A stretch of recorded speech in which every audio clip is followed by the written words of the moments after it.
Okay, so painting 2, now that you guys hopefully can see where I'm at here, I now have the plaster, it's been set out.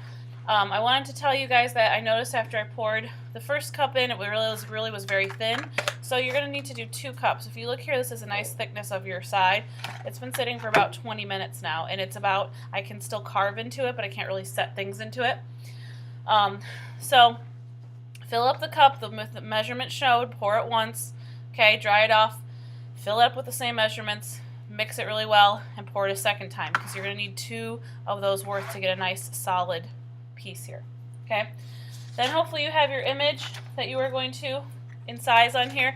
Like I said, I'm doing the self-portrait one, and since I didn't have a picture of myself, I found an image online of obviously something that relates to me, and I'm going to kind of change the look of her a little bit to kind of make it look more like myself. You guys can use any image, and what you're going to do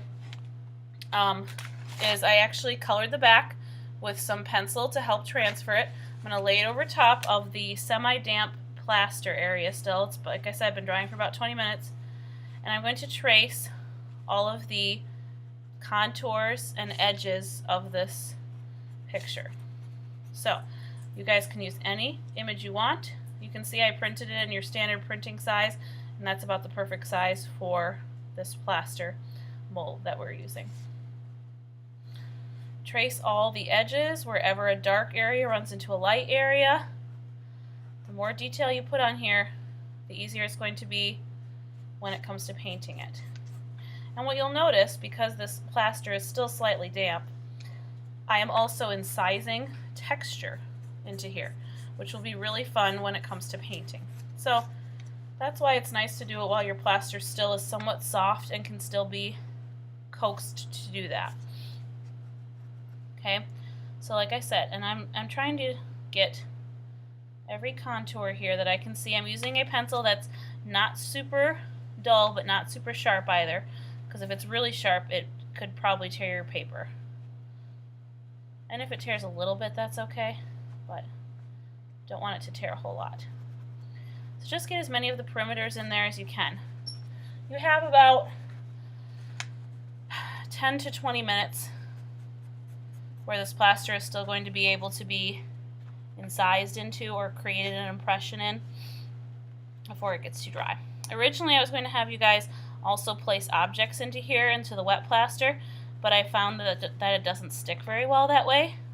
So I still want you to use the various elements I'm going to show you, but we're just going to use actual glue and add them at the end once we've painted. So hopefully this should be a new experiment for you, something you haven't tried before, a little bit different painting medium. Okay, so getting around all of the edges here, and like I said, I colored the back with pencil, so I've made a carbon transfer.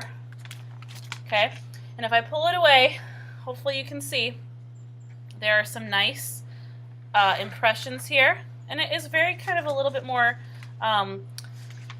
painterly. It doesn't look like a realistic photograph, but you have really nice edges and some deep texture that has now been created. Okay, if you still have some time at this point, you could take something like a paper clip, okay, and you can continue to highlight some of these areas. So like the eye here, okay, I can just sort of give a little more emphasis to that area, or the nose, any lines that I feel I want to be able to see a little bit better.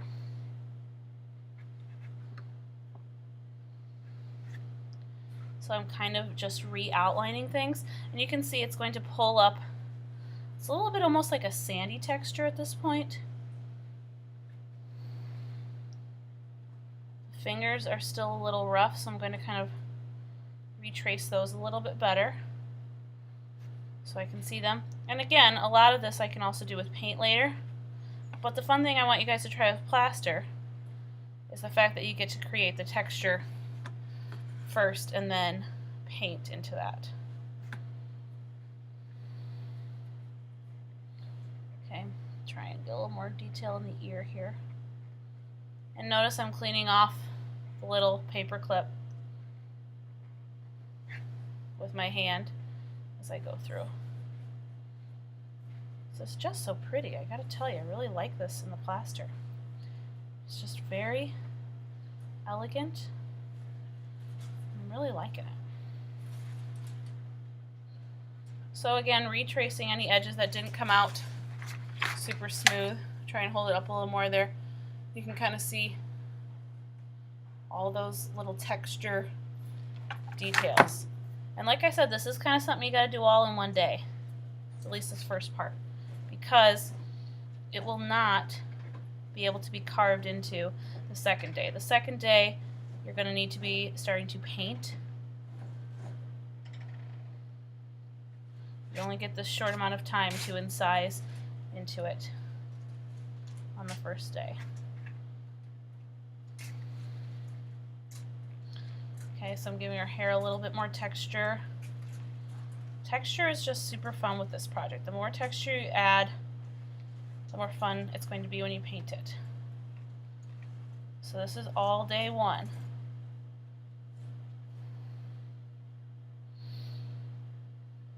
Okay, kind of just going over the neck area there again.